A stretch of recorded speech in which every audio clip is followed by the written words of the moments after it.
स्वागत है आप सभी को मेरे channel NS Hindi novel story पर। अच्छा लगे तो लाइक कमेंट सब्सक्राइब जरूर करें। 41 रुद्र के साथ लड़की। आरव, तुम जानते हो मैंने ऐसा क्यों किया था? मैं उस लड़की को वहां नहीं छोड़ सकता था, और उस लड़की के कारण ही मोहित हम पर भरोसा कर सकेगा, क्योंकि वह लड़की मोहित की गर्लफ्रेंड है। रोहित, मैं ये बात अच्छे से जानता हूँ, लेकिन तुम्हें यह नहीं भूलना चाहिए कि तुम मोहित से सोनाली की वजह से ही मिल पाए हो, इसलिए तुम्हें पहले उसे मनाना होगा, क्योंकि सोनाली हमारी आगे भी मदद कर सकती है। आरव, मैं सोनाली से बात करूंगा, मुझे यकीन है मैं उसे समझा दूंगा, तुम उसकी फिक्र मत करो। रोहित, लेकिन तुम हॉस्पिटल से निकलने के बाद सोनाली के पास वापस पार्टी में क्यों नहीं गए? आरव, रुद्र। रोहित, रुद्र, साफ शब्दों में कहोगे क्या कहना चाहते हो? आरव, तुम जानते हो रुद्र का केस पुलिस ने सुसाइड केस बनाकर बंद कर दिया था, और वह केस दोबारा ओपन नहीं करेंगे, इसलिए हम दोनों सच का पता लगाने की कब से कोशिश कर रहे हैं ताकि हम रुद्र का केस रीओपन करवा सकें, लेकिन अभी तक हमें कुछ भी नहीं पता चला है। रोहित, तो तुम्हें कुछ मिला? आरव, रोहित, तुम जानते हो इस केस को बंद करने का काम आदित्य कश्यप का है, उसी की वजह से इस केस को क्लोज कर दिया गया है, उसकी पावर के सामने पुलिस हमारी मदद नहीं करेगी। रोहित, ये सब मैं जानता हूँ, इसलिए तो हमने सच जानने की कोशिश कर रहे हैं, आदित्य कश्यप ने ऐसा क्यों किया, लेकिन हमें अब तक कुछ पता नहीं चला है। लेकिन अब हमारे हाथ में एक क्लू है। तुम्हें क्या पता चला? रोहित, उस दिन रुद्र ब्रिज पर अकेला नहीं था, उसके साथ कोई और भी था। रोहित, क्या कहा तुमने? कोई और भी था, लेकिन पुलिस ने साफ साफ कहा था रुद्र वह अकेला था और उसने सुसाइड कर ली। पुलिस झूठ क्यों बोलेगी? आरव, ये सब झूठ है, उस दिन रुद्र के साथ ब्रिज पर एक लड़की थी, शायद कोई उस लड़की को बचाना चाहता है, इसलिए कोई उस लड़की के बारे में बात नहीं कर रहा है, इसलिए उस लड़की के सच को छुपाया गया है। रोहित, कौन थी वह लड़की? आरव, नहीं पता, कुछ भी नहीं पता। कौन थी? कहाँ से थी? उसका नाम? कहाँ रहती है? कुछ भी नहीं पता मुझे। दर्द भरी आवाज में आरव कहता है, मैं सिर्फ इतना जानता हूँ रुद्र उस दिन अकेला नहीं था, उसके साथ वहाँ एक लड़की थी, इसके अलावा मुझे कुछ नहीं पता चला है। रोहित आरव के कंधे पर हाथ रखते हुए कहता है, हमारे लिए अच्छी खबर है, कम से कम ये तो पता चला रुद्र अकेला नहीं था, अब हमें बस उस लड़की को ढूंढना है, और उस लड़की के मिलते ही हमें रुद्र की मौत का कारण पता चल जाएगा। फिर तुम अपने आप को माफ कर पाओगे। आरव की आंखें हल्की सी नम हो जाती है, लेकिन वह अपने चेहरे पर कोई भी भाव दिखने नहीं देता। आरव कहता है, हाँ, हमें उस लड़की को ढूंढना होगा, लेकिन रुद्र की मौत के पीछे आदित्य कश्यप का भी कुछ ना कुछ लेना देना है, तभी तो उसने इस केस को बंद करवा दिया है, और इसलिए हमें किसी भी कीमत पर आदित्य कश्यप के बारे में पता लगाना होगा। आखिर क्यों आदित्य कश्यप ने रुद्र के केस को बंद करवाया है? रोहित कहता है, क्या तुम्हें सच में ऐसा लगता है रुद्र की मौत के पीछे आदित्य कश्यप का हाथ है? हाँ, लेकिन तुम्हें ऐसा नहीं लगता अगर रुद्र की आदित्य कश्यप से कोई भी दुश्मनी होती तो रुद्र कभी ना कभी तुम्हें इस बारे में जरूर बताता, लेकिन उसने कभी भी तुम्हें इस बारे में कभी कुछ नहीं बताया। रोहित, तुम जानते हो रुद्र अपने काम से जुड़ी कोई भी बात मुझे ये किसी को भी शेयर नहीं करता था, और रुद्र आदित्य कश्यप की कंपनी आर्ट क्रिएटिव की राइफल कंपनी स्टलाइट में काम करता था, तो क्या पता उसी से जुड़ी किसी वजह से उन दोनों में कोई टकराव हो। रोहित कहता है, लेकिन रुद्र को मारकर आदित्य कश्यप को क्या मिलेगा? आरव कहता है, ये तो हमें आदित्य कश्यप ही बता सकता है। रोहित आरव की बात पूरी होने से पहले कहता है, और यह हमें आदित्य कश्यप से मिलकर ही पता चलेगा। तुम्हें क्या लगता है जिस इंसान ने इस केस को बंद करवाने के लिए अपनी सारी पावर का यूज किया, वो इंसान हमें इतनी आसानी से रुद्र की मौत की वजह बता देगा? मैं जानता हूं, इसलिए तुम्हें आदित्य कश्यप की कंपनी आर्ट क्रिएटिव में जाना होगा। आरव ये सुनकर चौंक जाता है। आरव कहता है, क्या कहा तुमने? तुमने सही सुना, तुम्हें उसकी कंपनी में जाना होगा और एक आर्टिस्ट बनकर, ताकि तुम रुद्र की मौत का पता लगा सको। और मैं वहां कैसे जाऊंगा? रोहित ड्रावर के पास जाता है, ड्रावर में से एक पेपर निकाल कर लाता है और आरव के हाथ में पकड़ा देता है। आरव पेपर को देखने के बाद कहता है, ये क्या है? रोहित कहता है, पहले तुम्हें से पढ़ो, फिर तुम्हें अपने आप पता चल जाएगा ये क्या है। आरव पेपर को पढ़ता है और हैरान होते हुए कहता है, ऑडिशन फॉर्म। रोहित, यह सब क्या है? रोहित कहता है, हाँ, तुम्हें आर्ट क्रिएटिव में ऑडिशन देना होगा और पास भी होना होगा। रोहित, तुम्हारा दिमाग खराब है, मैं एक एक्टर बनने के लिए ऑडिशन नहीं दे सकता। तुम तो सब कुछ जानते हो, उसके बावजूद तुम ऐसा कैसे कह सकते हो? हाँ, मैं सब कुछ जानता हूँ, लेकिन सब कुछ जानने के बाद भी तुम्हें आदित्य कश्यप के करीब जाने के लिए तुम्हें उसकी कंपनी में जाना होगा, इसके अलावा हमारे पास दूसरा और कोई रास्ता नहीं है। लेकिन जब मेरी माँ को ऑडिशन के बारे में कुछ भी पता चला तो हम क्या करेंगे? तुम जानते हो उन्हें बिल्कुल पसंद नहीं आएगा, इस दुनिया में मेरे अलावा उनका और कोई भी नहीं है और मैं उनको किसी भी प्रकार की कोई तकलीफ नहीं पहुंचा सकता हूं। उन्हें अगर कुछ भी पता चले इस बारे में उन्हें बहुत बुरा लगेगा। रोहित कहता है, मैं अच्छे से जानता हूं लेकिन हमारे पास और कोई ऑप्शन नहीं है, किसी ना किसी को आर्ट क्रिएटिव में जाना होगा। आदित्य कश्यप की कंपनी में जाने के लिए इससे अच्छा मौका नहीं मिलेगा। वहां जाने के लिए तुम्हारा इस ऑडिशन में पास होना बहुत जरूरी है। 42 अनटाइटल्ड चैप्टर। तुम जानते हो उन्हें बिल्कुल पसंद नहीं आएगा, इस दुनिया में मेरे अलावा उनका और कोई भी नहीं है और मैं उनको किसी भी प्रकार की कोई तकलीफ नहीं पहुंचा सकता हूं। उन्हें अगर कुछ भी पता चले इस बारे में उन्हें बहुत बुरा लगेगा। रोहित कहता है, मैं अच्छे से जानता हूं लेकिन हमारे पास और कोई ऑप्शन नहीं है, किसी ना किसी को आर्ट क्रिएटिव में जाना होगा। आदित्य कश्यप की कंपनी में जाने के लिए इससे अच्छा मौका नहीं मिलेगा। वहां जाने के लिए तुम्हारा इस ऑडिशन में पास होना बहुत जरूरी है। आरव कहता है, मुझे नहीं लगता ये सही आइडिया होगा कि और इसके अलावा मैं ये ऑडिशन नहीं दे सकता, क्योंकि माँ को पता चला तो अच्छा नहीं होगा। रोहित, मेरा इस दुनिया में मेरी माँ के अलावा और कोई नहीं है, मैं उन्हें किसी भी प्रकार की कोई तकलीफ नहीं देना चाहता हूँ। रोहित अब गुस्से में कहता है, अच्छा ठीक है, फिर भूल जाओ तुम्हारा रुद्र नाम का कोई दोस्त था।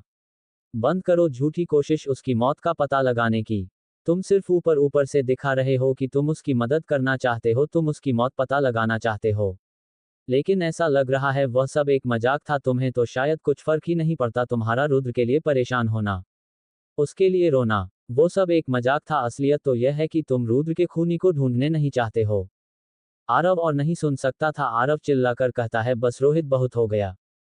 अगर तुम्हें सच में उसकी थोड़ी सी भी परवाह है तो प्लीज इस ऑडिशन में जाओ। और रही तुम्हारी माँ की बात, मुझे यकीन है तुम्हारी माँ यह जरूर समझेगी कितना जरूरी था। लेकिन रोहित आरव की बात पूरी होने से पहले कहता है, लेकिन कुछ नहीं, मैंने तुम्हें सिर्फ ऑडिशन देने के लिए कहा है। तुम्हें वैसे भी वहां जाते ही फिल्म या कोई सीरीज ऑफर नहीं होगी। तुम उनके रूल्स जानते हो। 6 महीने से पहले वह तुम्हें कोई प्रोजेक्ट नहीं देंगे। 6 महीने के अंदर हम आदित्य कश्यप के बारे में सब कुछ पता लगा सकते हैं। हमारे लिए 6 महीने काफी है। उसके बाद में कोई भी बहाना बनाकर वहां से निकल सकते हो और तुम्हें मूवी और ड्रामा करने की कोई जरूरत नहीं पड़ेगी। रही तुम्हारी माँ की बात, आंटी इस शहर से बाहर है, यहाँ नहीं आने वाली, इसलिए उन्हें कुछ नहीं पता चलेगा और जब तक उन्हें पता चलेगा तब तक हमारा काम हो चुका होगा और तुम उस कंपनी को छोड़ भी चुके होंगे। आरव को अब धीरे धीरे रोहित की बात सही लग रही थी। मुझे लगता है तुम सही कह रहे हो। मुझे तुम्हें कुछ और बताना है, शायद हमें मोहित से कोई मदद नहीं मिल पाएगी। ऐसा क्यों कह रहे हो? मोहित का आदित्य कश्यप से कोई लेना देना नहीं, वह तो शायद उससे भी 1 साल में एक बार मिलता होगा, इसलिए हमें उसके जरिए उसकी बहन श्रेया तक पहुंचना होगा। और इसके लिए तुम्हें आदित्य कश्यप की कंपनी में जाना होगा क्योंकि श्रेया वही काम करती है। आरव कुछ देर के लिए सोच में पड़ जाता है, उसे कुछ समझ नहीं आ रहा था क्या करना चाहिए। आरव अपने आप से कहता है, रोहित गलत नहीं कह रहा है, आदित्य कश्यप तक पहुंचने के लिए मुझे करना ही होगा।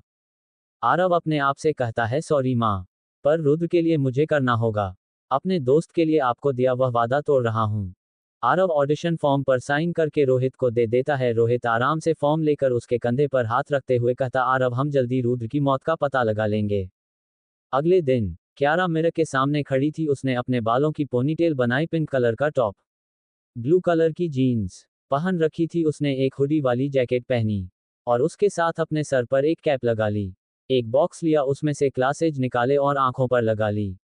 क्यारा को देखकर ऐसा लग रहा था जैसे वह अपने चेहरे को छुपाने के लिए अपना लुक चेंज कर रही थी। क्या अपने अपार्टमेंट से निकलती है और बस स्टॉप से बस पकड़ती है। कुछ समय बाद उसे बस एक स्टॉप पर छोड़ देती है।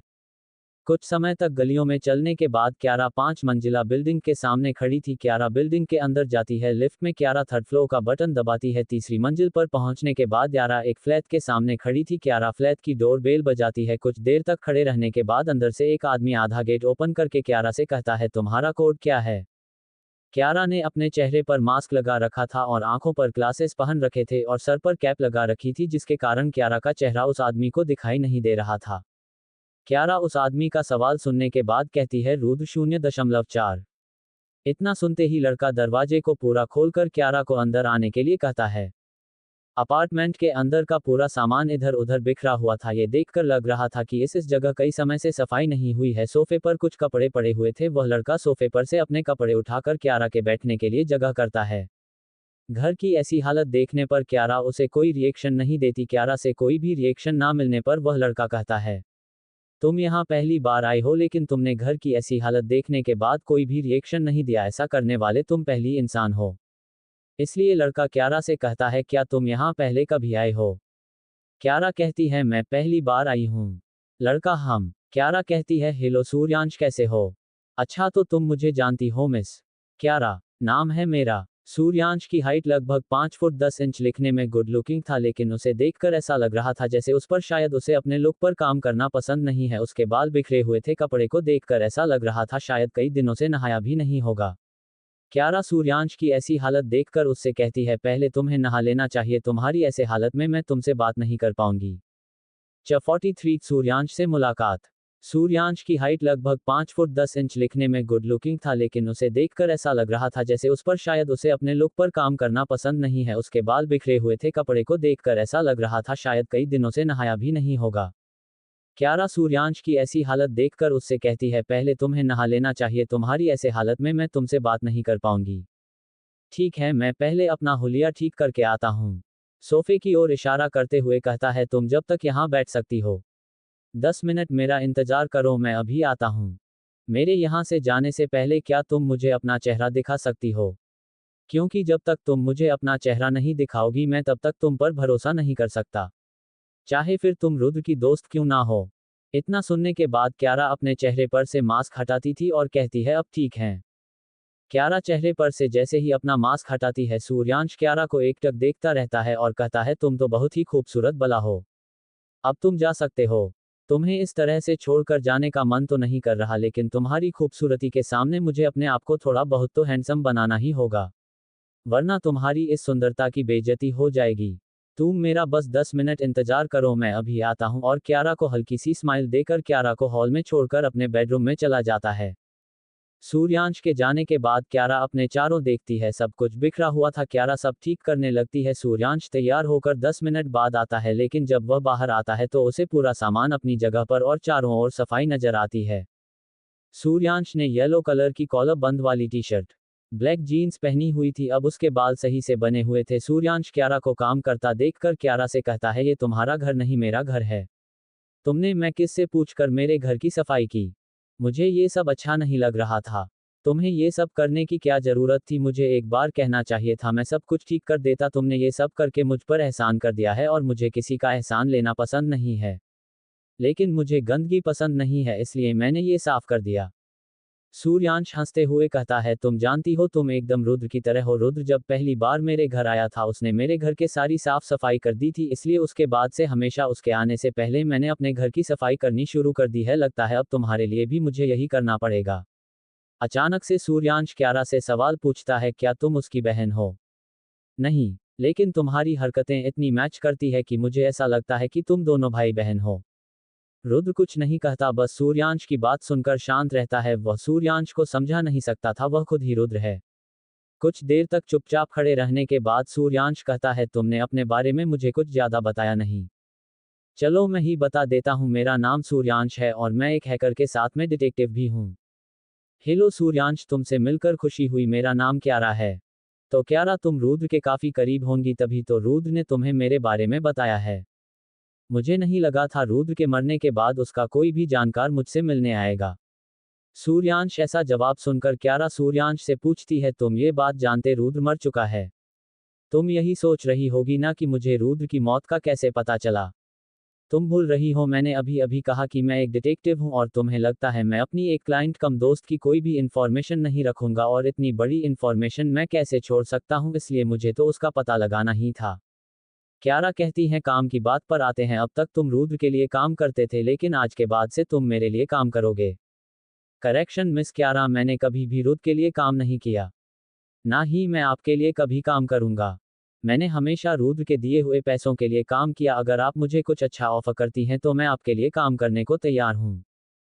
क्यारा इतना सुनने के बाद अपने जैकेट की पॉकेट में से लिफाफा निकालती है और उस एनवेल्प को सूर्यांश के सामने टेबल पर पटकती है। सूर्यांश एनवेल्प को उठाता है, उसे खोलकर देखता है तो उसमें 50,000 रुपए केस पड़े थे। तुम तो बहुत समझदार हो, लगता है तुम मुझे काफी अच्छे से जानती हो, लेकिन इसकी एक शर्त है। कैसी शर्त? तुम रुद्र के लिए जितने भरोसे वाले इंसान थे उतना ही भरोसेमंद तुम्हें मेरे लिए होना होगा। सूर्यांश कहता है रुद्र तुम पर भरोसा करता था इसलिए उसने तुम्हें यहाँ का एड्रेस दिया, इसलिए मैं भी तुम पर आंख बंद करके भरोसा कर सकता हूँ और तुम भी मुझ पर भरोसा आंख बंद करके भरोसा कर सकती हूँ। ठीक है। सूर्यांश कहता है काम क्या है? क्यारा सूर्यांश से कहती है रुद्र का कुछ सामान तुम्हारे पास था वह मुझे अभी इसी वक्त चाहिए। मिल जाएगा। वैसे अच्छा हुआ तुम आ गई वरना मैं रुद्र के सामान को कचरे में फेंकने वाला था। रुद्र कुछ कहता नहीं है, बस सूर्यांश की और तीखी नजरों से लगातार देखे जा रहा था क्योंकि सूर्यांश की यह बात सुनकर उसे गुस्सा आ रहा था, लेकिन वह अपने गुस्से को कंट्रोल करता है और कुछ नहीं कहता है। सूर्यांश क्यारा की नजरों को देख लेता है और कहता ठीक है, मुझे इस तरह से घूरने की जरूरत नहीं है, मैं तो बस इसलिए फेंकने वाला था क्योंकि वह सामान मेरे किसी काम का नहीं था और इसके अलावा मुझे लगा नहीं था रुद्र ने किसी को मेरे बारे में कुछ बताया होगा, लेकिन अब तुम आ गई हो ना, तो सामान मैं तुम्हें दे सकता हूँ। 44 बैंक लॉकर। सूर्यांश क्यारा की नज़रों को देख लेता है और कहता ठीक है, मुझे इस तरह से घूरने की ज़रूरत नहीं है, मैं तो बस इसलिए फेंकने वाला था क्योंकि वह सामान मेरे किसी काम का नहीं था और इसके अलावा मुझे लगा नहीं था रुद्र ने किसी को मेरे बारे में कुछ बताया होगा, लेकिन अब तुम आ गई हो ना, तो सामान मैं तुम्हें दे सकता हूँ। इतना कहकर सूर्यांश एक ड्रॉवर के पास जाता है, उसे ओपन करके उसमें से एक एनवेलप लेकर आता है। उस एनवेलप को क्यारा को देने के लिए अपने हाथ को उसके सामने करता है। क्यारा एनवेलप को देखकर सूर्यांश से एक सवाल पूछती हूँ, क्या तुमने इसे ओपन किया था? बिल्कुल नहीं, रुद्र मुझे अपने काम के पैसे देता है और इस एनवेलप को रखने के लिए रुद्र ने मुझे पैसे दिए थे, इसका मतलब यह नहीं कि उसके मरने के बाद उसके सामान के साथ छेड़छाड़ करूं। ये सुनने के बाद रुद्र अपने मन में कहता है मैंने इस काम के लिए एकदम सही इंसान पर भरोसा किया है। ये सोचते समय उसके चेहरे पर हल्की सी स्माइल आ जाती है। सूर्यांश क्यारा को मुस्कुराता देख उससे कहता है तुम मुस्कुराती हुई काफ़ी अच्छी लगती हो, इसलिए तुम्हें मुस्कुराना चाहिए और यह सीरियस चेहरा घर पर रखना चाहिए। तुम मेरे साथ फ्लर्ट कर रहे हो? बिल्कुल नहीं, मैं जो कहा एकदम सच कहा है, अगर तुम्हें विश्वास नहीं है तो मैं तुम्हारी कसम खाकर भी यह कह सकता हूँ। रुद्र अपनी तीखी नज़रों से सूर्यांश की ओर देखता है। तुम मुझे इस तरह से देखो मत वरना मैं अपने आप को कंट्रोल नहीं कर पाऊंगा। कंट्रोल नहीं कर पाऊंगा तुमसे फ्लर्ट करने से? रुद्र सूर्यांश की बातों को नज़रअंदाज करता है और अपने जैकेट की पॉकेट से एक फ़ोटो निकालता है और सूर्यांश की ओर देते हुए कहता है तुम्हारा अगला काम है। सूर्यांश फोटो को देखकर कहता है श्वेता शर्मा। हाँ श्वेता शर्मा, मुझे 15 दिन के अंदर अंदर श्वेता शर्मा से जुड़ी हुई हर इन्फॉर्मेशन चाहिए। उसका जन्म कहाँ हुआ, उसके कितने अफेयर्स थे, उसने अब तक क्या किया, सब कुछ। क्या तुम ये कर पाओगे? सूर्यांश क्यारा से कहता है काम थोड़ा मुश्किल है लेकिन नामुमकिन नहीं है, लेकिन इसके लिए तुम्हें मुझे ज़्यादा पैसे देने होंगे। सूर्यांश की पूरी बात खत्म होने से पहले रुद्र सूर्यांश से कहता है 5 लाख रुपए। क्या कहा तुमने? 5 लाख? क्या कम है? रुद्र एक बार फिर से कहता है 6 लाख रुपए। सूर्यांश हैरान होते हुए कहता है 6 लाख रुपए? रुद्र मैं तुम्हारा काम कर दूंगा, मैं तुम्हें श्वेता शर्मा की सारी डिटेल दे दूंगा। तुमने मुझे काम करने के लिए 15 दिन दिए हैं, मैं तुम्हारा ये काम 10 दिन के अंदर ही कर दूंगा, ये सूर्यांश का वादा है। रुद्र सूर्यांश को हाँ में इशारा करता है और अपने चेहरे पर मास्क लगाकर और वहां से निकल जाता है। सूर्यांश रुद्र के साथ 2 साल से उसके लिए इन्फॉर्मेशन कलेक्ट करने का काम करता था। रुद्र का ऐसा कोई काम नहीं था जो सूर्यांश ने कभी पूरा ना किया हो। सूर्यांश एक ईमानदार इंसान है, वह पैसे के लिए काम जरूर करता है लेकिन जिस काम के पैसे लेता है उस काम को किसी भी कीमत पर पूरा करता है। इसी बात के कारण रुद्र और सूर्यांश अच्छे दोस्त बन गए थे। आरव के बाद अगर रुद्र किसी पर भरोसा करता था तो वह सूर्यांश ही था। रुद्र अपने अपार्टमेंट में सोफे पर बैठा था। रुद्र एनवलप खोलता है, खोलने पर उसमें कुछ तस्वीरें, एक पेन ड्राइव और एक चाबी निकलती है। चाबी शायद किसी लॉकर की थी। तस्वीरों को देखकर रुद्र के चेहरे पर स्माइल आ जाती है और अपने आप से कहता है आई एम सॉरी तनीषा, मैं करना नहीं चाहता था लेकिन मुझे ये सब करना होगा, मेरे पास और कोई ऑप्शन नहीं है। रुद्र चाबी की ओर देखता है, वह चाबी किसी और की नहीं, बैंक के लॉकर की थी। रुद्र हमेशा से अपनी कंपनी शुरू करना चाहता था, इसलिए उसने अपने हाई स्कूल से ही इन्वेस्टमेंट करना शुरू कर दिया था। इसलिए उसकी अब इन्वेस्टमेंट करने की स्किल्स काफ़ी बढ़ चुकी थी और सभी इन्वेस्टमेंट के रिकॉर्ड उस बैंक के लॉकर में सुरक्षित पड़े थे और उसकी एक चाबी अपने पास और दूसरी चाबी सुरक्षित सूर्यांश के पास रख दी थी क्योंकि रुद्र जानता था सूर्यांश किसी भी कीमत पर उस लॉकर तक नहीं पहुंचेगा। उसके पहली चाबी उसके घर पर सुरक्षित पड़ी है लेकिन उसके बारे में उसकी फैमिली को कुछ भी नहीं पता, इसलिए उसकी फैमिली उस लॉकर को कभी नहीं खोलेगी। रुद्र के मरने के बाद उसके परिवार को उसकी सेविंग अकाउंट से लगभग 5 करोड़ रुपए मिले थे और इसके अलावा उसके पास जो भी पैसे थे वह सारे उसने इन्वेस्ट कर दिए थे, इसलिए लगभग अब उसने 80 से 70 करोड़ का इन्वेस्टमेंट कर रखा था। इन 2 दिन के अंदर रुद्र अपने बैंक लॉकर से अपने सारे इन्वेस्टमेंट डॉक्यूमेंट्स लाकर उन्हें क्यारा के नाम पर शिफ्ट करता है जिसके कारण उन पैसों को यूज़ कर सके। अभी तक जो भी अकाउंट रुद्र के नाम पर थे वो सभी अकाउंट क्यारा के नाम पर शिफ्ट हो चुके हैं। नेक्स्ट डे रुद्र ने व्हाइट कलर की टी शर्ट और ब्लू कलर की जीन्स और साथ में बालों को खुला करके रखा था। रुद्र अपने अपार्टमेंट से बाहर निकलता है, तभी सामने वाले अपार्टमेंट से आर्यन बाहर आता है। आर्यन को यहाँ देखकर रुद्र हैरान था। आर्यन भी रुद्र को देखकर हैरान ही लग रहा था, जैसे उसने क्यारा से यहाँ मिलने की उम्मीद नहीं की थी। आर्यन कुछ कहना चाहता था लेकिन कुछ कह नहीं पा रहा था, लेकिन रुद्र आर्यन को देखकर कुछ नहीं कहता। एक बार आर्यन की ओर देखता है, फिर आगे जाने लगता है। तभी आर्यन रुद्र को पीछे से आवाज देता है, मिस क्यारा, एक मिनट रुकिए। ये सुनकर रुद्र वहीं रुक जाता है, पीछे मुड़कर देखता है और कहता है, क्या तुम्हें मुझसे कुछ काम है? क्या हम बात कर सकते हैं? 45 आर्यन की घबराहट। रुद्र अपने अपार्टमेंट से बाहर निकलता है, तभी सामने वाले अपार्टमेंट से आर्यन बाहर आता है। आर्यन को यहाँ देखकर रुद्र हैरान था। आर्यन भी रुद्र को देखकर हैरान ही लग रहा था, जैसे उसने क्यारा से यहाँ मिलने की उम्मीद नहीं की थी। आर्यन कुछ कहना चाहता था लेकिन कुछ कह नहीं पा रहा था, लेकिन रुद्र आर्यन को देखकर कुछ नहीं कहता। एक बार आर्यन की ओर देखता है, फिर आगे जाने लगता है। तभी आर्यन रुद्र को पीछे से आवाज देता है, मिस क्यारा, एक मिनट रुकिए।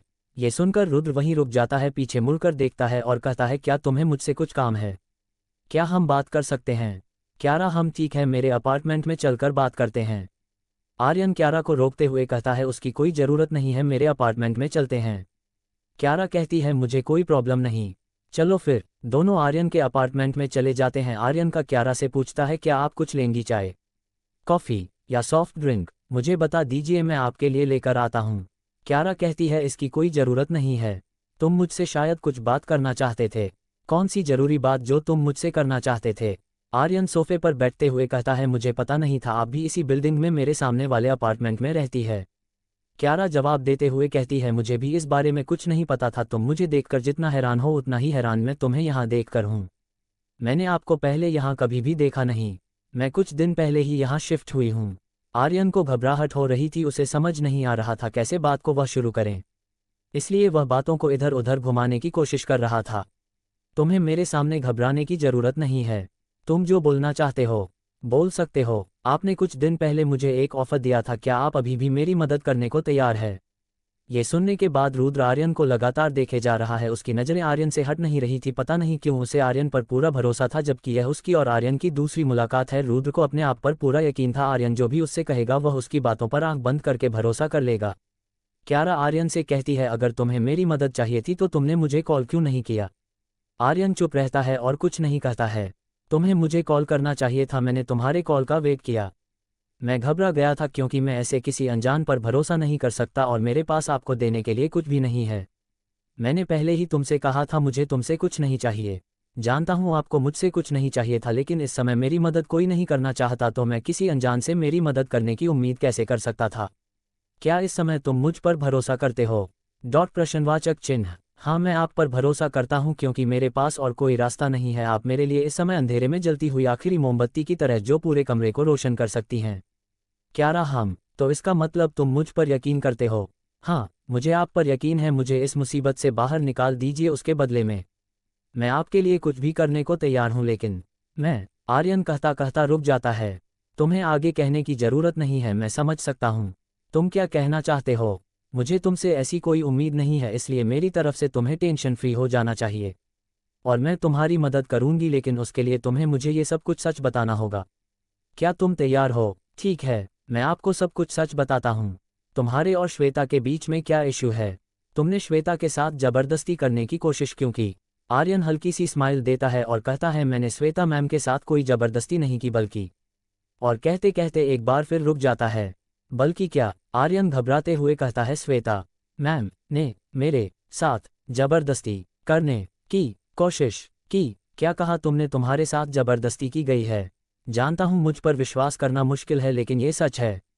क्या तुम मुझे शुरू से बताओगे क्या हुआ था? आर्यन, हम फ्लैशबैक। आर्यन सूट पर था और अपनी टाइमिंग का इंतजार कर रहा था, तभी उसके पास श्वेता आकर बैठती है और आर्यन से गुड मॉर्निंग कहती हैं। आर्यन श्वेता को देखकर घबरा जाता है, उसकी नज़रें नीचे की ओर देखने लगती है, लेकिन अपने आप को शांत करते हुए कहता है, good morning Shweta ma'am. Shweta Aryan से कहती है, मुझे तुमसे ज़रूरी बात करनी है। सूट खत्म होने के बाद क्या तुम मेरी वैनिटी वैन में आ सकते हो? आर्यन श्वेता की बात सुनकर श्वेता से कहता है, क्या कुछ ज़रूरी बात है तो आप यहाँ भी कर सकते हैं। आर्यन श्वेता से अकेले में बात नहीं करना चाहता था, इसलिए उसे टालने की कोशिश कर रहा था। श्वेता आर्यन पर हल्का सा गुस्सा दिखाते हुए कहती हैं, आर्यन मेरी बातों को घुमाने की कोशिश मत करो। श्वेता आर्यन के गालों पर अपना हाथ रखते हुए कहती हैं, ठीक है, फिर हम मेरी वैनिटी वैन में कुछ देर बाद मिलते हैं। डायरेक्टर के बुलाने पर श्वेता वहां से चली जाती है। श्वेता की जाने के बाद आर्यन के चेहरे पर पसीना आ जाता है और उसे घबराहट होने लगती है। आर्यन पानी पीता है, अपने आप को शांत करने की कोशिश करता रहता है। सूट खत्म होने के बाद श्वेता अपनी वैनिटी वैन में आर्यन का इंतजार कर रही थी, तभी बाहर से दरवाजा खटखटाने की आवाज़ आती है। श्वेता जानती थी यह कौन है, इसलिए तुरंत उस इंसान को अंदर आने के लिए कहती है। 46 आर्यन और श्वेता का सच। डायरेक्टर के बुलाने पर श्वेता वहां से चली जाती है। श्वेता की जाने के बाद आर्यन के चेहरे पर पसीना आ जाता है और उसे घबराहट होने लगती है। आर्यन पानी पीता है, अपने आप को शांत करने की कोशिश करता रहता है। सूट खत्म होने के बाद श्वेता अपनी वैनिटी वैन में आर्यन का इंतजार कर रही थी, तभी बाहर से दरवाजा खटखटाने की आवाज आती है। श्वेता जानती थी यह कौन है, इसलिए तुरंत उस इंसान को अंदर आने के लिए कहती है। आर्यन अंदर आता है लेकिन उसकी नजरें नीचे ही झुकी रहती। आर्यन धीरे से कहता है, श्वेता मैम, आपने मुझे बुलाया था, आपको मुझसे क्या बात करनी थी? श्वेता प्यार से कहती है, आर्यन खड़े क्यों हो, बैठ जाओ। श्वेता के ऐसा कहने पर आर्यन वहां बैठ जाता है, लेकिन आर्यन को देखकर समझ आ रहा था उसे अजीब लग रहा है। श्वेता फिर से कहती है, आर्यन मैंने तुमसे कुछ कहा था, तुमने अभी तक मुझे उसका जवाब नहीं दिया। आर्यन नर्वस होते हुए कहता है, I am sorry Shweta ma'am, मैं यह नहीं कर सकता, आप मेरी सीनियर हैं, मैं आपकी रिस्पेक्ट करता हूँ। श्वेता आर्यन के पास आती है, उसकी गर्दन पर अपनी उंगलियां फिराने लगती है और उसके गले में हाथ डालते हुए आर्यन की गोद में बैठ जाती है। आर्यन कुछ कह पाता उससे पहले ही श्वेता अपनी अंगुली आर्यन की मुंह पर रख देती है और उसे बोलने से रोक देती है। आर्यन के चेहरे पर घबराहट साफ नजर आ रही थी, उसके चेहरे पर हल्का हल्का पसीना आने लगा था, उसके शब्द उसके गले में ही रह गए थे। श्वेता आर्यन की गर्दन की ओर झुकते हुए उसके कान के पास अपना मुंह ले जाकर मीठी सी आवाज में कहती है, आर्यन मुझे बहुत से लोग छूना चाहते हैं, लेकिन मैंने तुम्हें मौका दिया है और तुम ऐसे ही इस मौके को जाने देना चाहते हो। आर्यन, जब से मैंने तुम्हें देखा है, मैं तुम्हें तब से छूना चाहती थी, लेकिन तुम हो कि मेरी बात नहीं मान रहे हो। आखिर तुम्हें मेरा बनने में परेशानी क्या है? आर्यन श्वेता का हाथ अपनी गर्दन से हटाते हुए डरते डरते कहता है, श्वेता मैम आप क्या कर रही हैं, मैं ऐसा कुछ नहीं चाहता हूं, मैं तो आपकी रिस्पेक्ट करता हूं। आर्यन, मैं तुम्हें भरोसा दिलाती हूं, किसी को हमारे बारे में कुछ नहीं पता चलेगा और तुम्हारा करियर भी एकदम सुरक्षित रहेगा। आर्यन फिर से बात को टालने के लिए कहता है, मैम मैं 2 साल तक किसी रिलेशनशिप में नहीं आ सकता, अगर कंपनी को पता चल गया तो बहुत प्रॉब्लम होगी। श्वेता आर्यन की गर्दन पर किस करते हुए कहती हैं, आर्यन किसी को कुछ नहीं पता चलेगा। श्वेता किस तरह से अचानक से आर्यन की गर्दन पर किस करने से आर्यन घबरा जाता है और श्वेता को अपनी गोद में से धक्का देता है, जिससे श्वेता नीचे गिर जाती है। श्वेता दर्द के कारण चिल्लाती है। श्वेता चिल्लाते हुए आर्यन से कहती है, आर्यन ये क्या बदतमीजी है, तुमने मुझे धोखा दिया।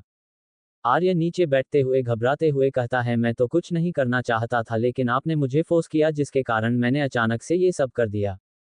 श्वेता अपने आप को संभालते हुए खड़ी होती है और एक बार फिर से आर्यन की गाल को छूते हुए कहती है, ठीक है मैं सब भूल जाती हूँ, लेकिन तुम्हें मेरी बात माननी होगी। आर्यन श्वेता का हाथ झटकते हुए कहता है, I am sorry Shweta ma'am, लेकिन मैं आपकी बात नहीं मान सकता हूँ। श्वेता को अब गुस्सा आ जाता है और गुस्से में श्वेता आर्यन से कहती है, आर्यन अपनी औकात में रहो, तुम जानते नहीं हो मैं कौन हूँ, तुम्हें मैं 1 मिनट में बर्बाद कर सकती हूँ। तुम इस इंडस्ट्री में किसी को अपनी शक्ल दिखाने के लायक नहीं रहोगे, इसलिए जो कह रही हूँ वह मान लो, वरना तुम्हारे साथ बहुत बुरा होगा। आर्यन घबराते हुए कहता है, आई एम सॉरी, लेकिन मैं यह नहीं कह सकता। श्वेता आर्यन की ओर अपने कदम बढ़ा रही थी, आर्यन के कदम पीछे की ओर जा रहे थे, लेकिन पीछे जाकर उसके कदम रुक जाते हैं। श्वेता आर्यन को छूने की कोशिश करती है, तभी आर्य श्वेता को एक थप्पड़ मार देता है, थप्पड़ पड़ने पर श्वेता नीचे गिर जाती है। श्वेता की आंखों में आर्यन को लेकर अब गुस्सा साफ नजर आ रहा था। श्वेता गुस्से में चिल्लाते हुए कहती है, तुम्हारा नाटक बहुत हो गया रे, अब मेरी बारी। इतना केक कहकर श्वेता जोर जोर से चिल्लाने लगती है, हेल्प हेल्प हेल्प। आर्यन घबराते हुए श्वेता को रोकते हुए कहता है, ऐसा मत कीजिए, मेरी जिंदगी बर्बाद हो सकती है, प्लीज ऐसा मत कीजिए, मैं सब कुछ करने को तैयार हूँ, जैसा आप कहेंगे, लेकिन ऐसा मत कीजिए। आर्यन, मैंने तुम्हें बहुत सारे मौके दे दिए थे और यह सब तुम्हें मुझे थप्पड़ मारने से पहले सोचना चाहिए था।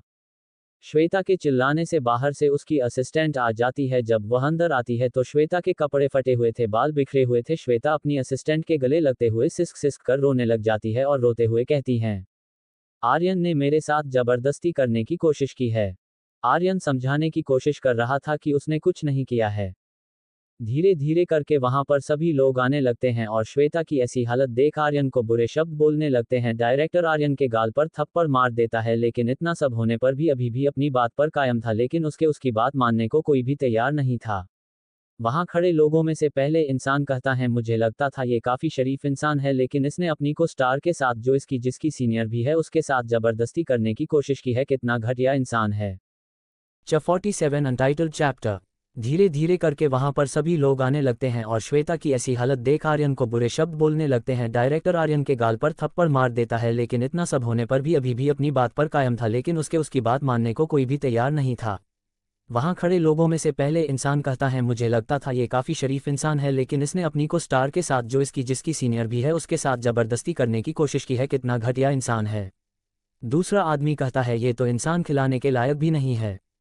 तीसरा आदमी कहता है, श्वेता में मैम इसे अपना छोटा भाई मानती थी और इसने उनके साथ ऐसी हरकत की।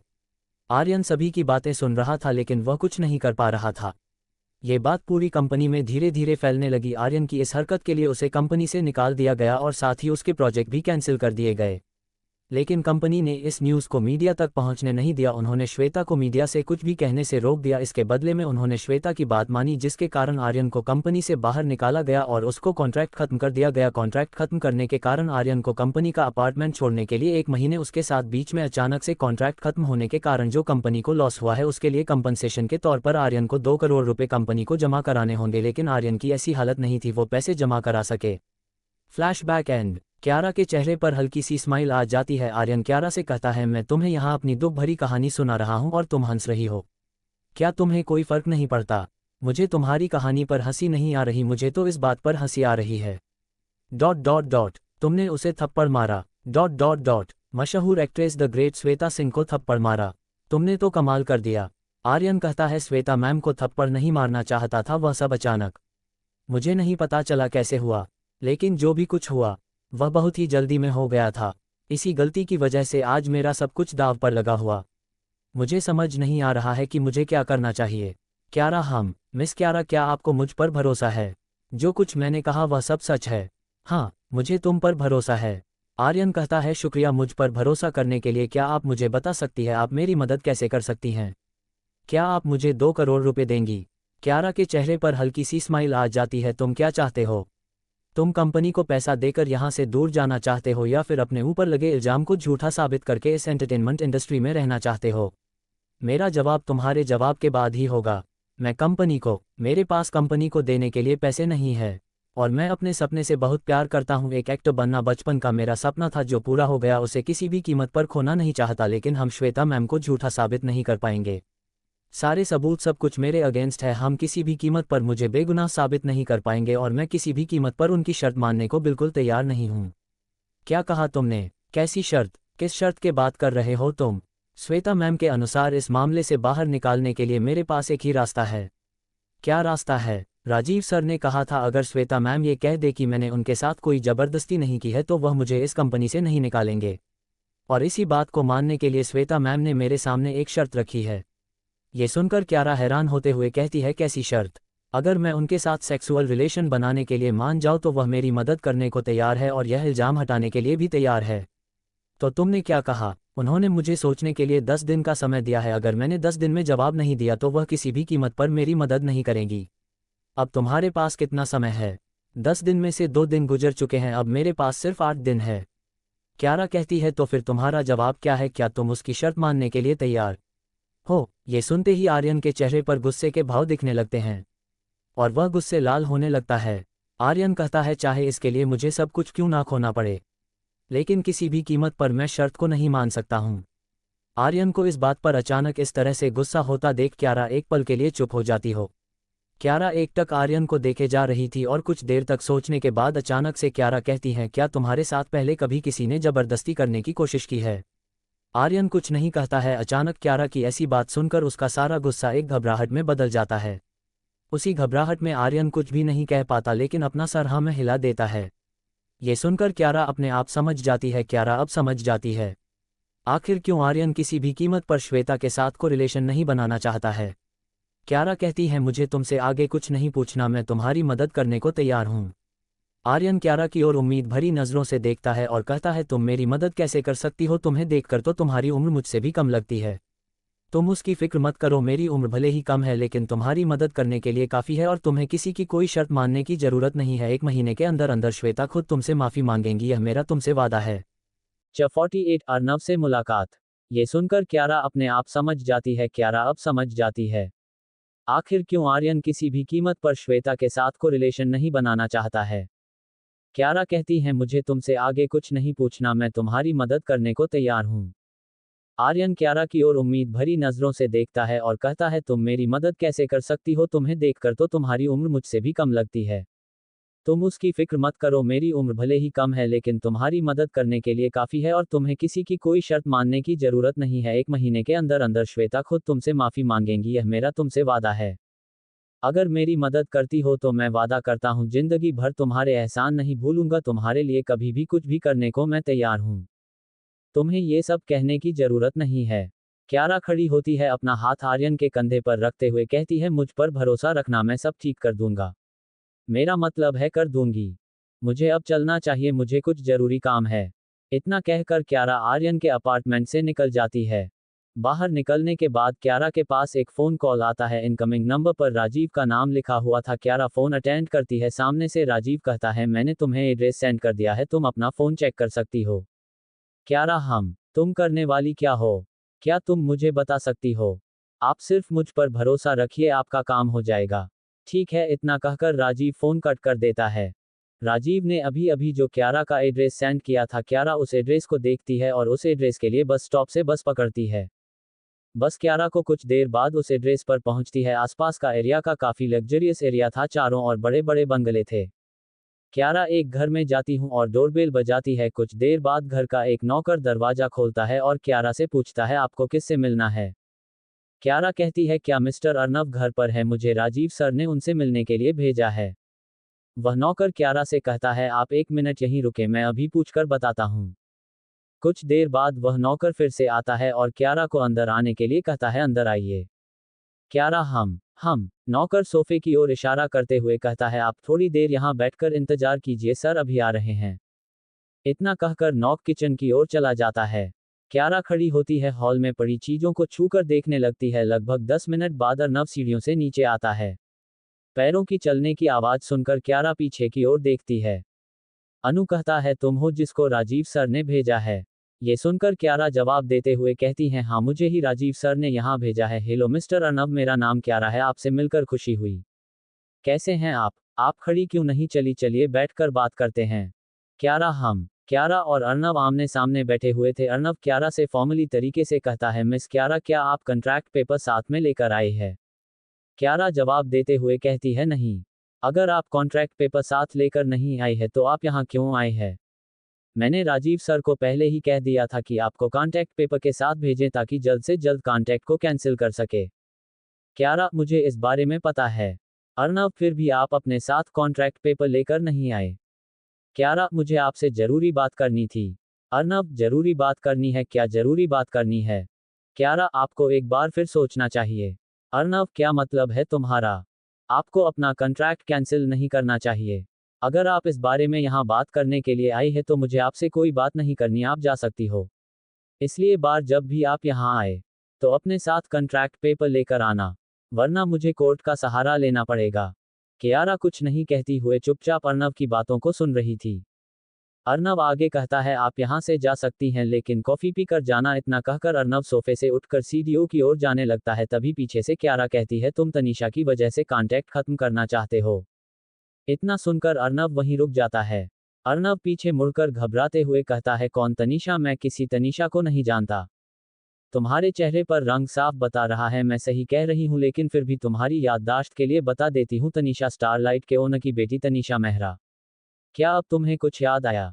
अर्नव क्यारा को हैरानी से देख रहा था, जैसे मानो अचानक उसके चेहरे का रंग उड़ गया हूँ। अर्नव कहता है क्या कह रही हो तुम? मुझे कुछ समझ नहीं आ रहा है। समझ नहीं आ रहा है या समझना नहीं चाहते हो? क्या मतलब है तुम्हारा? क्यारा सीधे सीधे कहती है मेरा यह मतलब है कि तुम तनीषा से प्यार करते हो। उसी के कहने पर तुमने आज क्रिएटिव आर्ट को छोड़कर स्टारलाइट को ज्वाइन करना चाहते हो। इतना सुनकर अब अर्नव घबरा जाता है और फिर से सोफे पर बैठते हुए कहता है, क्या बकवास कर रही हो। वह अभी भी सच मानना नहीं चाहता था। तनीषा अपने बैग से कुछ फोटोज निकालती है और उन्हें अर्नव सामने करती है। अर्नव उन फोटो को अपने हाथ में लेता है और देखने लग जाता है। वह फोटो उसकी और तनीषा की थी। दोनों एक दूसरे के गले मिले हुए कुछ रोमांटिक तस्वीरें थे। अर्नव के चेहरे पर घबराहट साफ दिखाई दे रही थी। अर्नव क्यारा से कहता है, तुम ही फोटोज कहाँ से मिली? मुझे कहाँ से मिले? कैसे मिले हो? कैसे पता चला? इसके बारे में मत सोचो, तुम्हें सिर्फ कॉन्ट्रैक्ट को कैंसिल न करने के बारे में सोचना चाहिए। ठीक है, मैं तनीषा से प्यार करता हूँ, इसीलिए मैं कॉन्ट्रैक्ट कैंसिल कर स्टारलाइट के साथ ज्वाइन करना चाहता हूँ। लेकिन इसमें तुम्हें क्या प्रॉब्लम है? आज नहीं तो कल मैं और तनीषा दुनिया के सामने सच बता ही देंगे। To be continue. च 49 प्यार में दर्द। अर्नव के चेहरे पर घबराहट साफ दिखाई दे रही थी। अर्नव क्यारा से कहता है, तुम ये फोटोज कहाँ से मिली? क्यारा, मुझे कहाँ से मिले? कैसे मिले हो? कैसे पता चला? इसके बारे में मत सोचो, तुम्हें सिर्फ कॉन्ट्रैक्ट को कैंसिल न करने के बारे में सोचना चाहिए। अर्नव, ठीक है, मैं तनीषा से प्यार करता हूँ, इसीलिए मैं कॉन्ट्रैक्ट कैंसिल कर स्टारलाइट के साथ ज्वाइन करना चाहता हूँ। लेकिन इसमें तुम्हें क्या प्रॉब्लम है? आज नहीं तो कल मैं और तनीषा दुनिया के सामने सच बता ही देंगे। क्यारा, मुझे कोई प्रॉब्लम नहीं है, मैं तो तुम्हें बस आने वाले खतरे से बचाने की कोशिश कर रही हूँ। अर्नव, क्या कहना चाहती हो? साफ साफ कहोगी? क्यारा, ठीक है, मैं साफ साफ कहती हूँ, तनीषा और तुम्हारा कोई फ्यूचर नहीं है, इसलिए उसके लिए तुम्हें स्टारलाइट ज्वाइन करने की कोई ज़रूरत नहीं है। अर्नव, मैं कुछ समझा नहीं। क्यारा, तनीषा तुमसे प्यार नहीं करती, तुम्हारा यूज़ करके तुम्हें कंपनी छोड़ने के लिए मजबूर करना चाहती है ताकि तुम स्टारलाइट को ज्वाइन कर लो। उसने सिर्फ तुमसे प्यार का नाटक किया, उसके अलावा और कुछ नहीं। अर्नव, तुम झूठ बोल रही हो। तनीषा मेरे साथ ऐसा कुछ नहीं कर सकती हैं। क्यारा, मैं जानती हूँ तुम्हारा मुझ पर इस तरह से यकीन करना मुश्किल है, इसलिए यहाँ मैं सबूत के साथ आई हूँ। अर्नव, कैसे सबूत? क्यारा अपने बैग से एक एनवेल्प निकालती है, उसमें कुछ फोटोज और पेन ड्राइव निकालकर अर्नव के सामने रखती है। अर्नव फोटो को ध्यान से देखने लगता है और फोटो में तनीषा किसी और आदमी के साथ थी। उन दोनों की साथ में कई सारी रोमांटिक तस्वीरें थी।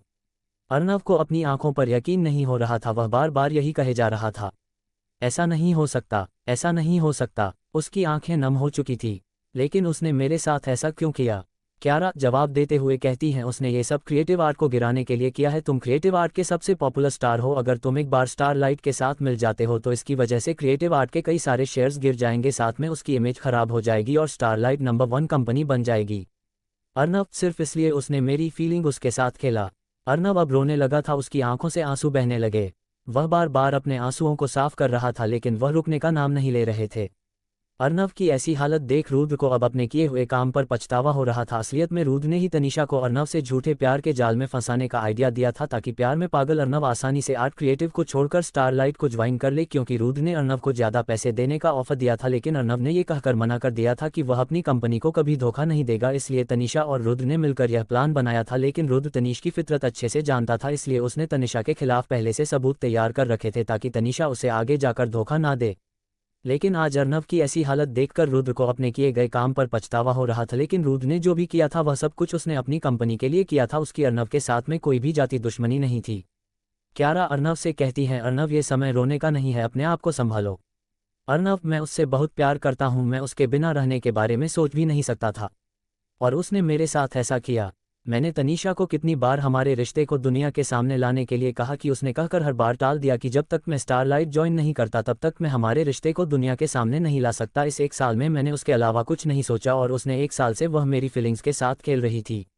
क्यारा, हम। अर्नव हंसते हुए कहता है, उसने मुझे कभी प्यार ही नहीं किया, मैं उसे पागलों की तरह लोग के तरफ से चाहता रहा। क्यारा, अर्नव अपने आप को संभालो, तुम्हारे पास अभी भी समय है, कुछ देर नहीं हुई है। तुमने अभी तक कॉन्टैक्ट कैंसिल नहीं किया, तुम अपने आप को बचा सकते हो। अर्नव अपने आंसुओं को साफ करता है और क्यारा से कहता है, तुम्हारा शुक्रिया मुझे तनीषा के बारे में सच बताने के लिए, लेकिन मुझे कुछ समय चाहिए। कॉन्टैक्ट के बारे में तो मैं बाद में इन्फॉर्म कर दूंगा, तुम अब यहाँ से जा सकती हो, मैं कुछ देर अकेले रहना चाहता हूँ। क्यारा, हम। मुझे उम्मीद है कि तुम सही फैसला लोगे। इतना कहकर क्यारा वहाँ से जाने लगती है। तभी अर्नव पीछे से कहता है, इस पेन ड्राइव में क्या है? क्यारा पीछे मुड़कर जवाब देते हुए कहती है, इस पेन ड्राइव में कुछ और फोटो है और कुछ वीडियोस है, अगर तुम्हें वह फोटो है झूठी लगे तो तुम वीडियोस और फोटोज को देख सकते हो। ये सुनने के बाद अर्नव के चेहरे पर गुस्सा दिखाई देने लगता है, लेकिन वह अपने आप को संभालता है और कुछ नहीं कहता, बस अपनी गर्दन हाँ में हिलाकर क्यारा को वहां से जाने के लिए कह देता है। क्यारा एक बार अर्नव की ओर देखते हैं और अपने मन में कहती हैं, सॉरी अर्नव, मैंने जो किया उसकी माफ़ी नहीं है, लेकिन फिर भी उम्मीद करता हूँ तुम ये सब जल्द ही भूल जाओगे। फिर वहाँ से चली जाती है। अर्नव फोटो को लेकर तनिषा के पास जाता है, तनिषा से मिलने के लिए जाता है। अर्नव उन फोटो को तनिषा को दिखाता है। तनिषा फोटो को देखकर हैरान, जी उसने कभी नहीं सोचा था अर्नव को उसके बारे में इतनी आसानी से सच का पता चल जाएगा। तनिषा का प्लान पूरा होने वाला ही था, उससे पहले ही अर्नव को सब कुछ पता चल गया था। अर्नव तनिषा से ब्रेकअप कर लेता है और उससे अपने सारे रिलेशन तोड़ देता हो। ये सब होने के बाद तनिषा बहुत गुस्सा थी, उसे समझ नहीं आ रहा था किसने किया, क्योंकि अर्नव ने किसी का भी नाम नहीं लिया था। 50 अनटाइटल्ड चैप्टर। अर्नव फोटो को लेकर तनिषा के पास जाता है, तनिषा से मिलने के लिए जाता है। अर्नव उन फोटो को तनिषा को दिखाता है। तनिषा फोटो को देखकर हैरान थी, उसने कभी नहीं सोचा था अर्नव को उसके बारे में इतनी आसानी से सच का पता चल जाएगा। तनिषा का प्लान पूरा होने वाला ही था, उससे पहले ही अर्नव को सब कुछ पता चल गया था। अर्नव तनिषा से ब्रेकअप कर लेता है और उससे अपने सारे रिलेशन तोड़ देता हो। ये सब होने के बाद तनिषा बहुत गुस्सा थी, उसे समझ नहीं आ रहा था ये सब किसने किया। क्योंकि अर्नव ने किसी का भी नाम नहीं लिया था। दूसरी ओर राजीव अपने ऑफिस में बैठा था, तभी अर्नव ने राजीव को फोन करके कॉन्ट्रैक्ट ना कैंसिल करने के लिए कह दिया। ये सुनकर राजीव हैरान था, उसे अपने कानों पर विश्वास नहीं हो रहा था। अर्नव जो किसी के समझाने पर समझ नहीं रहा था, अचानक से उसने कॉन्ट्रैक्ट कैंसिल न करने के लिए कह दिया था। ये सुनकर राजीव बहुत खुश था और अपने आप में हैरान भी था, समझ नहीं आ रहा था जो काम कोई नहीं कर पा रहा था, वह काम एक ही मुलाकात में क्यारा ने कैसे कर दिया था। राजीव खुशखबरी देने के लिए आदित्य के पास जाता है। आदित्य अपने ऑफिस में काम कर रहा था, राजीव को आता देख आदित्य राजीव से कहता है, क्या हुआ राजीव, तुम काफी एक्साइटेड दिखाई दे रहे हो। राजीव, सर एक्साइटेड होने की बात है। आदित्य, ऐसा भी क्या हो गया। राजीव, आदित्य सर, अर्नव अपना कॉन्ट्रैक्ट कैंसिल नहीं करवाना चाहता, इसका मतलब है अब वह कंपनी छोड़कर नहीं जाना चाहता है। आदित्य, ये तो अच्छी खबर है, आखिरकार तुमने उसे मना ही, मुझे तुमसे यही उम्मीद थी। राजीव, सर इसमें मैंने कुछ नहीं किया। आदित्य, तो किसने किया है। राजीव, सर बड़ी न्यूज़ यह है कि अर्नव को मनाने का काम क्यारा ने किया है। आदित्य, क्या कहा तुमने। क्यारा ने काम किया, लेकिन उसने ऐसा कैसे किया। क्या क्यारा अर्नव को पहले से जानती थी। राजीव, मुझे नहीं लगता वह उसे पहले से जानती है, क्योंकि मैंने पहले कभी भी इस बारे में कुछ भी नहीं सुना। यह शायद उनकी पहली मुलाकात है। आदित्य, उसके बावजूद क्यारा ने ये कर दिखाया। राजीव, सर लगता है क्यारा पहले से बेहतर हो चुकी है, उसके बात करने का तरीके से लेकर काम करने तरीके तक उन्होंने सबको अपने अंदर सब कुछ बदल दिया है। आदित्य राजीव की ओर हल्की सी मुस्कान के साथ कहता है, मुझे लगता है राजीव तुम क्यारा को लेकर अब अपना नजरिया बदल चुके हो। राजीव, हाँ सर, क्यारा मुझे हैरान कर दिया, वे जिस से स्पीड से आगे बढ़ रही है इसके लिए मुझे क्यारा ने उसकी तारीफ करने पर मजबूर कर दिया। आदित्य, ये तो तुमने सही कहा। आदित्य की बात पूरी खत्म होने से पहले ही दरवाजे पर खटखटा की आवाज होती है। बाहर से क्यारा की आवाज आती है, सर क्या मैं अंदर आ जाऊं। आदित्य सुनकर कहता है, तुम अंदर आ सकती हो। क्यारा अंदर आती है, आदित्य और राजीव की ओर देखते हुए दोनों से गुड मॉर्निंग कहती है। जवाब में आदित्य और राजीव क्यारा से गुड मॉर्निंग कहते हैं। क्यारा, ये कुछ फाइल्स है जिन पर आपको सिग्नेचर करना है। राजीव स्माइल करते हुए कहता है, क्यारा एक बार इन फाइल्स को साइड में रखो, मुझे तुमसे ये जानना है तुमने अर्नव को कॉन्ट्रैक्ट कैंसिल करने से कैसे रोका। क्यारा, क्या अर्नव सच में अब कॉन्ट्रैक्ट कैंसिल करना नहीं चाहता है। राजीव, हाँ उसका अभी मेरे पास फोन आया कि वह अब ये कॉन्ट्रैक्ट कैंसिल नहीं करना चाहता है और अब वह कंपनी भी नहीं छोड़ना चाहता है।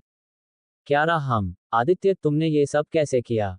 क्यारा, मैंने ऐसा कुछ नहीं किया, मैंने सिर्फ उससे कुछ बातें की और उसे समझाने की कोशिश की और उसी का नतीजा है वह मेरी बात मान गया। आदित्य कहता है, आप कहना चाहती हैं आपने उसे समझाने की कोशिश की और वह समझ गया, ये कुछ ज्यादा ही आसान नहीं हो गया। क्यारा, हाँ ऐसा ही, मैंने उसे समझाने की कोशिश। राजीव कहता है, मैंने उसे कई बार समझाने की कोशिश की लेकिन वह तो किसी की बात मानने को तैयार ही नहीं था। तुम्हारी बात इतनी आसानी से कैसे मान गया। क्यारा थोड़ी देर रुकती है, फिर राजीव की ओर देखते हुए हल्की सी स्माइल के साथ कहती है, राजीव सर अब आप जवान नहीं रहे और यंगस्टर्स को समझाना आपके बस की बात नहीं है। किसी यंगस्टर को समझाने के लिए कभी कभी उसी की उम्र के व्यक्ति की जरूरत होती है। आप अर्नव से अपने जमाने की तरह बात करते हैं लेकिन आजकल सब कुछ बदल गया है। राजीव झूठा गुस्सा दिखाते हुए कहता है, क्यारा क्या कहना चाहती है आप। मैं और आदित्य सर बूढ़े हो गए। बिल्कुल नहीं, मेरा कहने का मतलब ऐसा नहीं है, मैंने सिर्फ इतना कहा कभी कभी जो बातें बड़े नहीं संभाल सकते हैं उन्हें छोटे संभाल सकते हैं। राजीव, आप बातों को घुमाने की कोशिश कर रही है। आदित्य कहता है, बहुत हो गया राजीव, अब बस कीजिए। हर काम को करने के हर इंसान के अलग अलग तरीके होते हैं। क्यारा ने भी अपने तरीके से इस समस्या का समाधान निकाला है, उसके लिए आपको उसकी तारीफ करनी चाहिए। राजीव, आपने सही कहा। आदित्य क्यारा से कहता है, हमें उम्मीद है आप आगे भी इसी तरह अपना काम करते रहेंगी। आपने जो अपने अंदर बदलाव किए हैं वह हम देख सकते हैं। क्यारा कुछ नहीं कहती है, बस वह आदित्य की बातों को चुपचाप सुन रही थी। क्यारा, हम आदित्य, आपको एक और काम सौंपने का सही समय आ गया है। क्यारा, हम आदित्य, आप जानती हैं कुछ समय में ऑडिशन होने वाले हैं, इसलिए अब हम चाहते हैं आप उन ऑडिशंस की सारी जिम्मेदारी लें। राजीव कहता है, लेकिन सर आपको नहीं लगती काम थोड़ा मुश्किल है? Subscribe my channel, like comment जरूर करना।